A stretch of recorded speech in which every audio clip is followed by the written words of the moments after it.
Hello friends, welcome to economics class. Today our topic is difference between micro and macroeconomics. First of all, we study about origin. Macro word derived from Greek language which means small. By the name we also can know the micro means small. Macro word is also derived from Greek, but it means large. Second form, basis of study. Microeconomics studies problem relating to individual level. For example, problem of a consumer, problem of a producer, or an industry or a firm. Macroeconomics studies problem at level of entire economy or whole economy, such as problem of employment, problem of income, problem of output, etc. Theory called micro theory is also known as the price theory, whereas macroeconomics is also known as the general theory or theory of income and employment. Next point is central issue.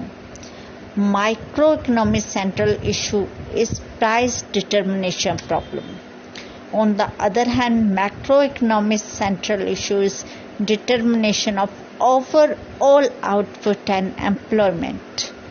Degree of aggregation. In macroeconomics, degree of aggregation is limited as compared to macroeconomics. For example, here we study the equilibrium of one industry. Industry means which is aggregation of all firms who are producing the same product. For example, iron industry, steel industry, hosiery industry, cotton textile, etc. But in macroeconomics includes all firms and industries. Next point is method of study. Macroeconomics focus on the entire economy. Method of studying macroeconomics is often described general equilibrium analysis. On the other hand, microeconomics is often described as partial equilibrium analysis. Next point is government interference. There is almost no interference of government in economy, in microeconomics, such as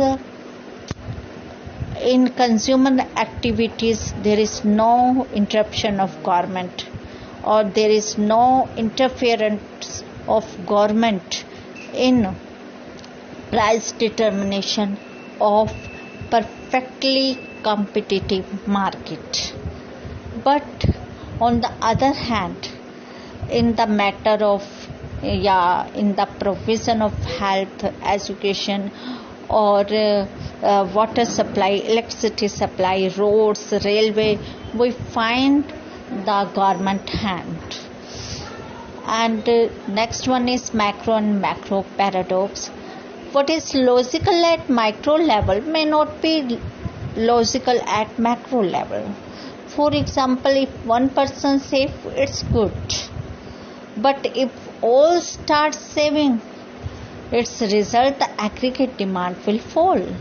If aggregate demand will fall, then what happens?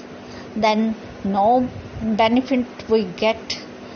The private investor get no benefit, no profit. If there is no profit in economy, then no private investor willing to invest. If nobody invests, then its result the decline in or fall in employment. If employment fall, then many other problems start arise.